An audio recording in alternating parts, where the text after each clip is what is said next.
안녕하십니까, 안영찬입니다. 자, 이번 영상은 기출문제고요.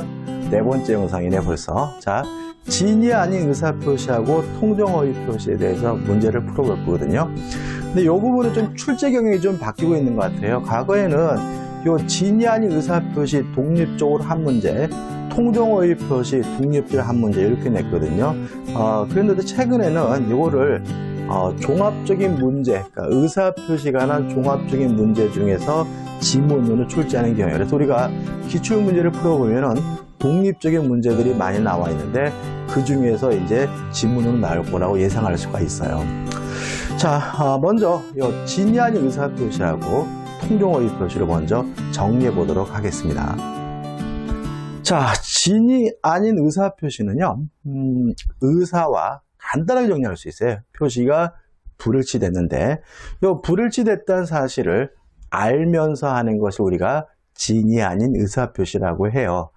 여기서 우리가 개념에서 조심할 것은 뭐냐 하면 의사인데, 이 의사, 진이라는 것은 진정으로 마음속에서 바라는 바가 아니라 특정된 행위와 관련된 진이다. 그래서 예를 들어 가지고 강박에 의해서 일정한 의사를 표시했어요. 그러면 강박을 이유로 취소할 수 있을지언정 그 자체가 진이 아닌 의사표시는 아니라는 것이 우리 판례 입장이라는 거 꼭 기억해 두셔야 되고요. 효과는요, 원칙적으로 유효하고 다만 상대방이 알았거나 또는 알 수 있었을 경우에는 무효입니다. 다시 말하면 원칙적으로 유효하지만 상대방이 알았거나 알 수 있었다면 예외적으로 무효가 되고요. 따라서 원칙적으로 유효하기 위해선 상대방은 뭐 해야 되냐면 선의이고 무과실해야 된다. 이해되시나요?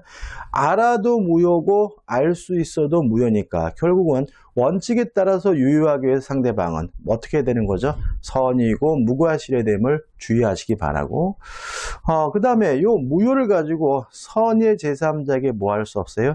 대항할 수가 없다는 거 주의하시기 바라고, 또 진이 아닌 의사표시는 추인할 수 있고 추인하게 되면 새로운 법률이가 된다는 것까지 꼭 정리하시면 되겠죠. 간단하죠?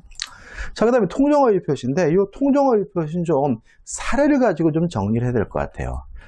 자, 갑이 있는데 K 채권자가 갑에게 예를 들어서 돈을 1억을 빌려줬어요. 근데 갑이 돈을 갚기 싫어서 자신의 부동산을 을가짜고 하지도 않은 매매를 한 것처럼 가장을 해서 을에게 등기를 해줬다면 이 가장 매매가 통정어휘 표시로서 무효고요. 매매가 무효라면 결국 무엇도 무효냐면 등기도 무효인 거거든요.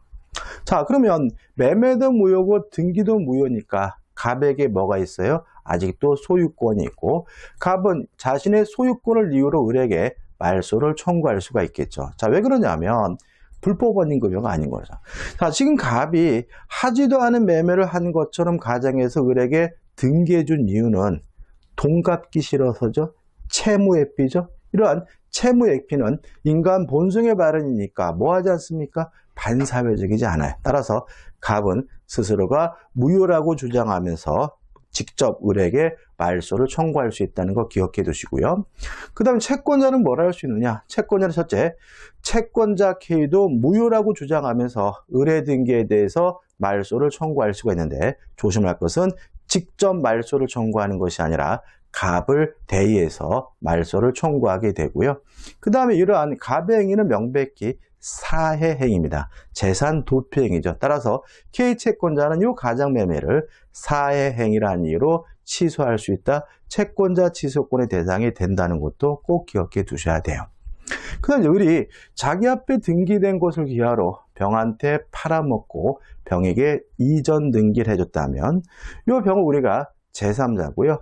제3자가 선이라면 확정적으로 뭘 갖습니까? 소유권을 갖습니다. 왜냐하면 통정어휘 표시 무효는 선의의 제3자에게 대항할 수가 없기 때문에 그러고요. 여기서 조심할 것은 무과실일 필요는 없다. 제3자 병은 선의이기만 하면 확정적으로 소유권을 갖게 된다는 걸 주의하시기 바라고, 그 다음에 모든 제3자의 공통된 내용인데 모든 제3자는 선임을 쭉 맞습니다. 따라서 스스로가 자신이 선이라는 사실을 뭐 할 필요 없어요? 입증할 필요 없다는 거 주의하셔야 되겠죠. 그 다음에 병이 자기 앞에 등기된 것을 기하로 정한테 팔아먹고 정한테 이전 등기를 해줬다면 지가 팔아먹은 것이니까 정은 선악 불문하고 소유권을 갖게 된다는 거 꼭 기억해 두셔야 되고요. 그 다음 마지막으로 제3자입니다. 자, 제3자가 누구냐? 당사자 및 포괄승계를 제외한 자 중에서 새롭게 이해관계를 맺은 사람을 제3자라고 해요. 따라서 갑과 을 물론 제3자 아닙니다. 당사자니까요. 또 만약에 을에서 병으로 넘어오게 된 원인이 상속이라면 병도 제3자가 될 수가 없어요. 왜냐하면 상속받은 사람 포괄승계에는 뭐가 될 수 없죠? 제3자가 될 수가 없으니까요. 근데 여기서 좀 조심할 것은 뭐냐면 새롭게라는 얘기예요. 따라서 통정허위 표시 후에 새롭게 이해관계를 맺어야지만 제3자가 되기 때문에 제3자를 위한 계약에서 제3자는 새롭지 않죠. 제3자를 위한 계약에서 제3자는 원래부터 매매계약에 포함되어 있는 사람이니까 제3자가 아니라는 거 주의하셔야 됩니다. 자, 이 정도 정리하시면 충분히 우리가 문제를 풀 수가 있어요. 의외로 간단하죠? 자, 의사표시에 관한 문제를 풀어보도록 하겠습니다. 먼저 대표예제, 통정허위 표시와 지인이 아닌 의사표시에 관한 대표예제 두 문제 풀고요. 기출문제를 풀어볼 거예요. 자, 대표 사례예제에서 1번은 전형적인 사례거든요. 보시면 갑은 증여 의사도 없이 을에게 자기 소유 부동산을 증여하기로 약속한 후 그 이행으로 을에게 위 부동산의 소유권 이전해 주었다죠. 그러면 증여 의사도 없다는 얘기에서 이 증여는 지인이 아닌 의사표시면 알 수 있고요. 이전 등기가 됐잖아요. 그러면 결국 어떻게 되냐면 지인이 아닌 의사표시는 원칙적으로 유효하기 위해서는 을은 선의이고 무과실해야 되는 거죠. 1번. 갑에게는 증여의 진정한 의사가 없었으므로 위 계약은 을의 선의 악의에 관계없이 무효이다. X죠. 2번. 을이 계약 체결 시 갑에게 증여 의사가 없음을 모른 경우에 그럼 이거는 선입니다. 자, 선이란 이유로 지인이 아닌 의사표시가 유효가 될 수는 없어요. 지인이 아닌 의사표시 유효가 되려면 선이고 무과실해야 돼. AND입니다. AND예요. 따라서 없음을 모른 경우에는 증여계약은 유효하므로 이것도 뭐죠? X가 되는 거죠. 3번. 을이 계약 체결 시에 갑에게 증여 의사가 없음을 알았어요. 악이죠? 악이면 뭐죠? 무효니까 증여계약은 유효하므로 X죠. 4번. 을이 계약 체결 시 주의를 다했더라면 갑에게 증여 의사가 없음을 알 수 있었을 경우는 과실입니다. 따라서 3번 지문처럼 알아도 무효고 알 수 있어도 무효니까 증여계약은 유효하므로 X가 되는 거죠. 따라서 다시 말씀드리지만 2번 지문 조심하셔야 돼요. 원칙에 따라서 유효하기 위해서는 상대방은 선의이고 무과실해야 됩니다. 답은 5번입니다. 왜냐하면 제3자 무효라 하더라도 선의 제3자에게 주장할 수 없잖아요. 대항할 수 없잖아요. 그럼 결국은 제3자는 선이라면 무효든 유효든 따질 필요 없이 항상 뭘 갖게 돼요? 소유권을 갖게 되는 거죠. 5번. 을이 이러한 사정을 전혀 모르는 제3자 병이죠. 그럼 병은 선이니까 무효든 유효든 항상 소유권을 뭐하게 돼요? 취득하게 되므로 모르는 제3자 병에게 위부동산을 전매한 경우에는 갑은 증여의 무효를 주장하여 병에 대하여 소유권 이전 등의 말소를 청구할 수 없다. 이게 맞는 질문이고 이게 답인 거죠. 아주 기본적인 사례 문제고요. 그래도 이것도 잘 들리시니까 조심하셔야 되겠죠. 자, 통정허위 표시 사례입니다. 사업 실패로 부도 위기에 몰린 갑이 채권자의 강제 집행을 면할 목적으로 친구인 을과 짜고서 자기 부동산을 을에게 매도한 것처럼 가장하여 소유권 이전 등을 해 주었다까지 그러면 이 매매는 가장 매매죠. 통정허위 표시죠. 무효죠. 을은 자기가 그 부동산의 등재인인 것을 빌미로 이를 병에게 매도하고 소유권을 넘겨주었다. 다음 중 옳은 걸 찾네요. 1번. 갑을 사의 행위는 가장매매로서 당사자인 갑과 을 사이뿐만 아니라 제3자 병에 대하여도 항상 무효이다. X입니다. 가장매매 통정어휘 표시는 선의의 제3자에게 대항할 수는 없으니까 1번은 X가 되는 거죠. 2번 갑의 채권자는 선의의 제3자 병입니다. 제3자가 선이라면 확정적으로 뭘 갖게 돼요? 소유권을 가져요. 누구 거죠? 병 거예요. 따라서 갑도 을도 병에게 무효임을 주장할 수 없고요. 갑의 채권자도 무효임을 주장할 수가 없기 때문에 갑의 채권자는 선의의 제3자 병에 대하여 무효를 주장하며 강제집행을 신청하거나 채권자 지속권을 신청할 수 없다. 맞는 지문이고요. 답은 2번이 되는 거죠. 3번 병이 선이에요. 그러면 확정적으로 소유권을 취득하니까 병으로부터 권리를 취득한 전득자는 선악불문하고 소유권을 갖잖아요. 따라서 병이 선의의 제3자라더라도 그 권리를 취득한 전득자가 악의자라면 악의 전득자는 보호되지 않는다. X가 되고요. 4번 제3자 병입니다. 자, 여러분들 제가 이런 말씀 많이 드리는데 취소는 정해진 사람만이 할 수 있고 무효는 아무나 주장할 수가 있다. 그죠? 따라서 무효는 누구나 주장할 수가 있는 거거든요. 4번 제3자 병은 당사자 갑이나 을에 대하여 갑을 사의 행위가 무효라고 주장할 수 없다. X입니다. 뭐 주장할 수 있어요. 또 우리가 알다시피 소유권을 뭐 할 수도 있는 거예요? 포기할 수도 있는 거니까요. 따라서 4번은 X가 되는 거죠.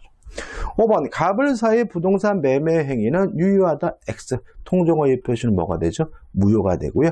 답은 2번이 됩니다. 자, 이 두 문제 가지고 우리가 정리한 거 두 문제 가지고 기출 문제를 풀어보시면 의외로 아주 잘 풀 수 있어요. 아주 쉽게 풀 수가 있습니다. 자, 최근 기출 문제입니다. 23회 문제네요.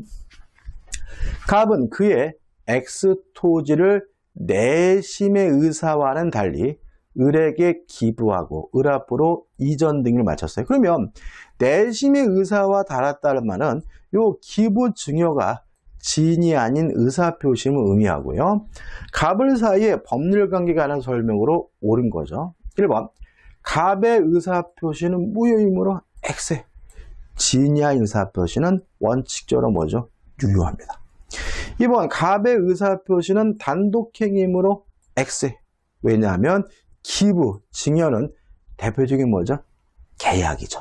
증여가 계약이라는 거 제가 조심하라고 누누이 말씀드리고요. 또 계속 보시면 비진이 표시에 관한 법리가 적용되지 않는다. 이것도 X예요. 서로 이것이 단독행위라 하더라도 단독행위에 대해서는 지인이 아닌 의사표시에 관한 민법 규정이 적용이 되거든요. 따라서 이번은 안팎으로 뭐 한 거죠? 틀린 거죠. 3번 갑의 지인에 대한 을의 악의가 증명되어 X토지 소유권이 갑에게 회복되면 을은 갑에게 그로 인하여 손해배상을 청구할 수 있다. X예요. 자, 손해배상은 아무 때나 청구할 수 있는 것은 아닙니다. 위법해야 하지만 불법행위거나 채무불이행이어야지만 손해배상을 청구할 수 있는 거고요. 따라서 손해배상 청구할 수가 없는 거예요. 또 이게 알았거나 알 수 있었다는 이유로 무효가 되면요. 책임도 발생하지 않는 거죠. 모든 책임은 무엇을 전제합니까? 유효함을 전제합니다. 이렇게 기억하셔야 되는 거죠. 2번 을이 통상의 주의만 기울어도 갑의 진위를 알 수 있었어요. 이게 뭐예요? 과실이죠. 그러면 진위 아닌 의사표시는 알아도 무효고 알 수 있어도 무효니까 악이어도 무효고 과실이 있어도 무효니까 을은 X토지 소유권을 취득할 수 없다. 맞는 지문이고요. 답은 뭐죠? 4번이 되는 거죠.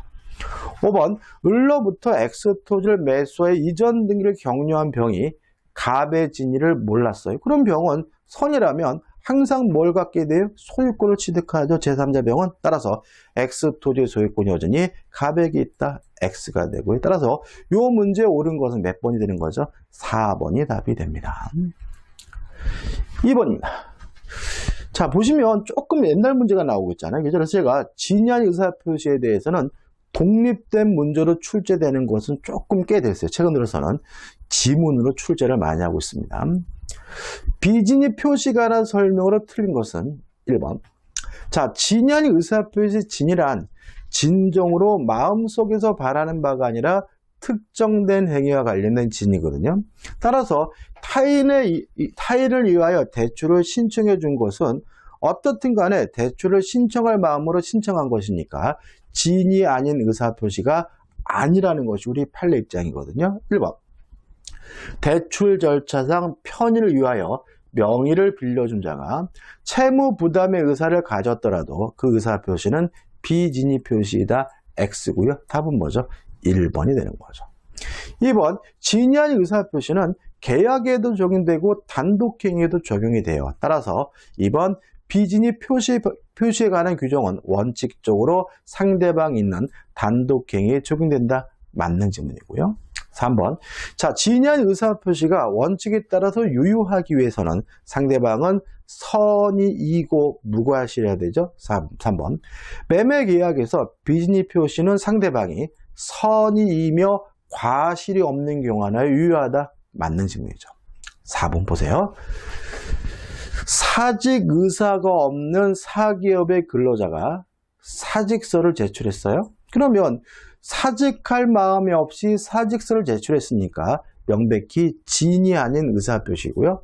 그다음 원칙적으로 유효하고 상대방이 알았거나 알 수 있었으면 무효인데 근로자가 사용자의 지시죠. 그 말은 상대방이 시켰다는 얘기니까 이거는 뭐예요? 상대방의 악인 거죠. 따라서 이것은 무효인 진이 아닌 의사표시이기 때문에 사용자의 지시로 어쩔 수 없이 일간 사직서를 제출하는 형태의 의사표시는 비진위 표시이다. 맞는 질문이고 효과는 상대방이 지시했다 알았기 때문에 무효인 비진위 표시가 되는 거죠. 5번. 상대방이 표의자의 진이 아님을 알았다는 것은 무효를 주장하는 자가 증명해야 한다. 맞습니다. 자, 원칙이 유효한 거잖아요. 그러니까 원칙이 유효하다는 말은 유효함을 입증할 필요가 없다는 거죠. 예외가 무효라는 말은 무효란 사실을 입증해야 비로소 뭐가 된다는 얘기죠? 무효가 된다는 얘기니까 5번은 뭐죠? 맞는 질문이죠. 여기 아마 진이 아닌 의사표시 관련돼서 가장 까다롭게 출제된 문제가 아닌가 싶어요. 3번입니다. 진이 아닌 의사표시에 관한 설명으로 틀린 것은요. 1번. 진이란 특정한 내용의 의사표시를 하고자 하는 표의자의 생각을 말하는 것이지 표의자가 진정으로 마음속에서 바라는 사항을 뜻하는 것은 아니다. 정확히 맞죠? 그죠? 따라서 강박을 당했으면 강박을 이유로 취소할 수 있을지언정 그 자체가 진이 아닌 의사표시인 것은 아니라는 거 조심하셔야 되겠죠. 2번. 상대방이 표의자의 진이 아님을 알았어요? 그러면 알았거나 알 수 있었으면 뭐가 되는 거죠? 무효가 되는 거잖아요. 따라서 표의자는 진이 아닌 의사표시를 취소할 수 있다. X가 되고요. 답은 뭐죠? 2번인 거죠. 자, 취소란 건 뭐예요? 일단은 유효한 것을 소급해서 무효화시키는 게 취소잖아요. 따라서 취소할 수 있다는 말은 그 법률행위가 일단은 뭐하다는 얘기죠? 유효하다는 얘기거든요. 근데 상대방이 알았다면 진이 아닌 의사표시는 무효이니까 2번은 뭐가 돼요? X가 되는 거죠. 3번 대리행위죠.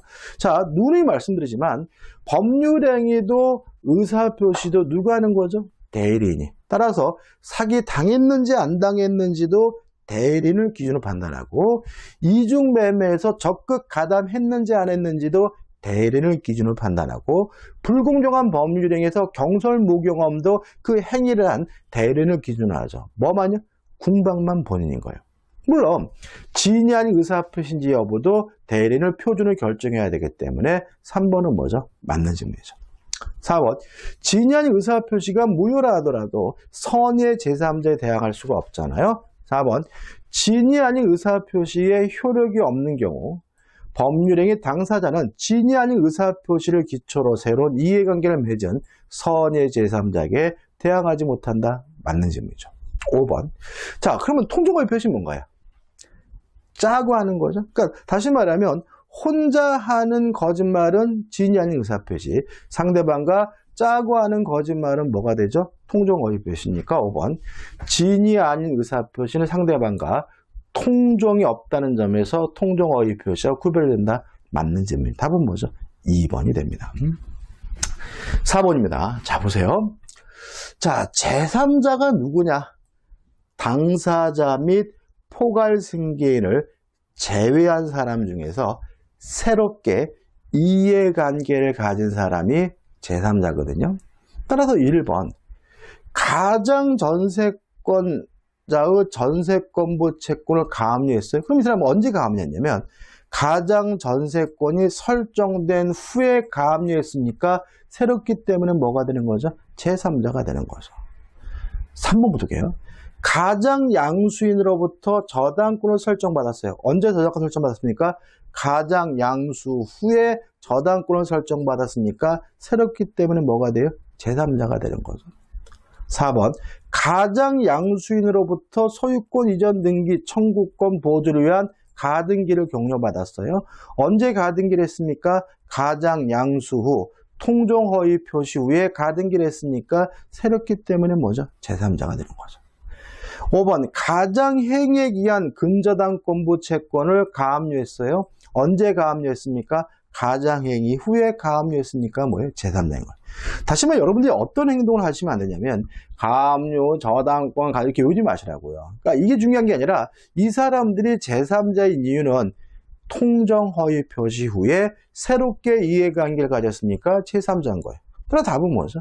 2번인 거죠.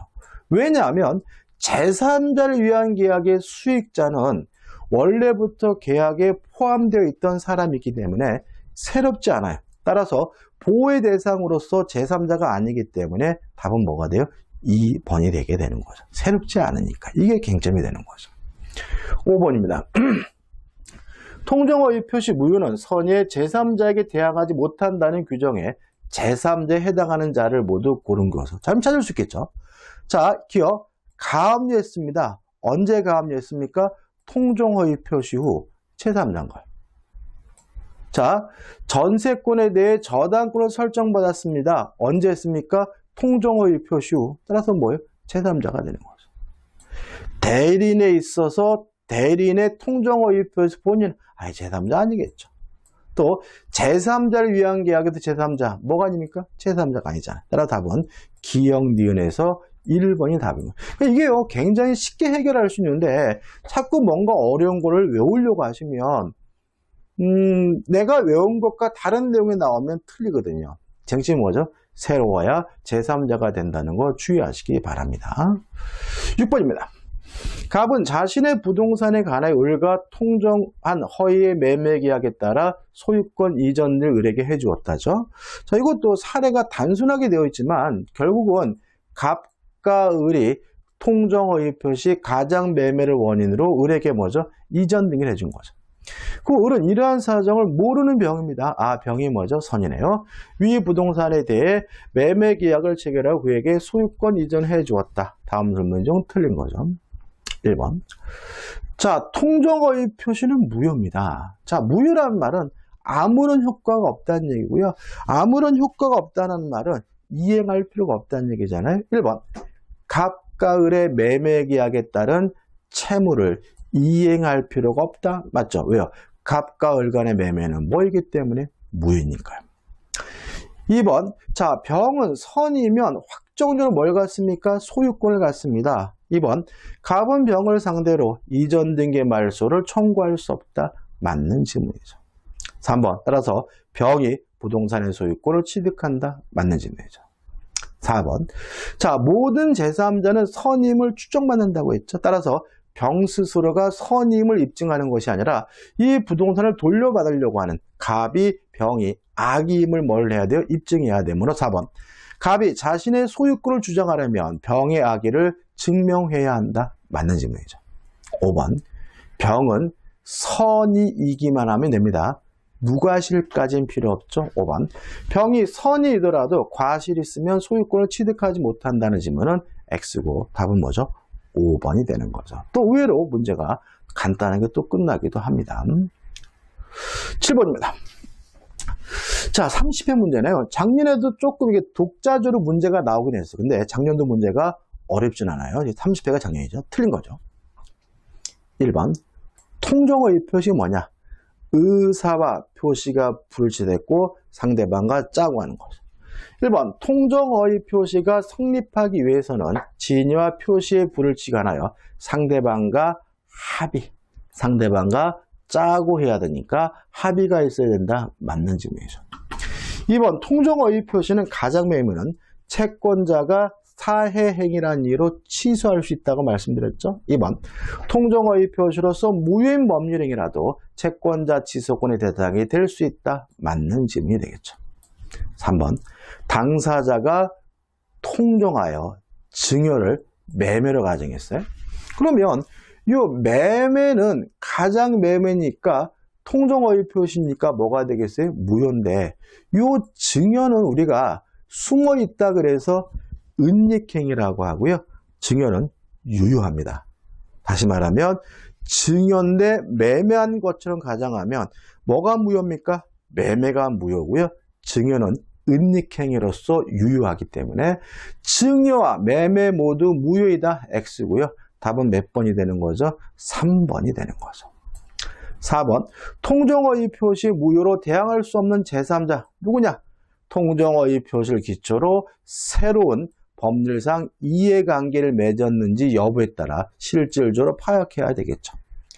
5번 통정어휘 표시 무효로 대항할 수 없는 제3자예요. 그러면 제3자로서 보호받으려면 새로 와야 되잖아요. 새로 와야 되니까 해당한 여부를 판단할 때 파산관제인은 파산 채권자가 모두가 악의로 되지 않는 한 선의로 다뤄진다. 일단 맞는 질문입니다. 일단 파산관제인도 통정어휘 표시 후에 선임됐으니까 새롭기 때문에 제3자가 되고요. 물론 선임을 수정받겠죠. 답은 3번이 됩니다. 8번입니다. 갑은 자신의 X토지를 증여하고 세금을 아끼기 위해 매매로 가장하여 을명의로 소유권 이전 등기를 마쳤다.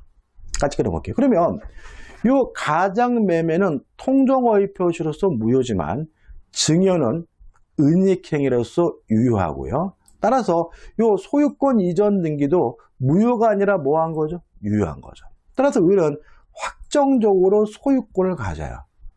그 을은 X토를 병에게 매도했다고요? 지가 팔아먹은 거예요. 왜요? 을이 확정적으로 뭘 가졌어요? 소유권을 가졌으니까. 따라서 병은 선악불문하고 뭘 갖게 되냐면 소유권을 갖게 되고요. 병에게 매도하고 소유권의 이전 등을 마쳤다. 다음 설명 중 옳은 것을 모두는 거죠. 기억, 갑과 을 사이의 매매 계약은 무효이다. 왜요? 통정어휘 표시니까. 2번, 갑을 사이의 증여 계약은 유효이다. 왜요? 은닉행위니까. 디귿번, 갑은 병에게 X토지의 소유권 이전 등기를 말소를 청구할 수 없다. 왜요? 병은 선악불문하고 소유권을 취득하니까요. 1번, 병이 갑과 을 사이 증여 계약이 체결된 사실을 알지 못한데 과실이 있더라도 병은 소유권을 취득한다. 왜요? 병은 선악불문하고 뭘 가져요? 소유권을 가지니까. 따라서 기억, 니은, 디귿 다 맞는 거죠? 답은 뭐죠? 5번이 되는 거죠. 요 최근에 출제 경향이기도 한데 이렇게 뭘 고르라고 하면은요 왠지 몇 개쯤 틀려야 될 것처럼 생각하셔서 다 맞는데도 불구하고 답을 엉뚱하게 찍는 분이 계시는데 좀 자존감, 자신감을 가져야 된다는 말을 제가 강조해 말씀드리고 최근에 이렇게 다 맞는 거, 다 틀린 거 잘 내고 있으니까 유의하시기 바랍니다.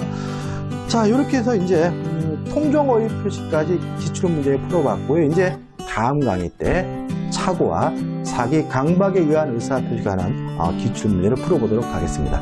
자, 이번 강의 여기까지고요. 도움이 되셨다면 구독, 좋아요 부탁드리겠습니다. 고맙습니다.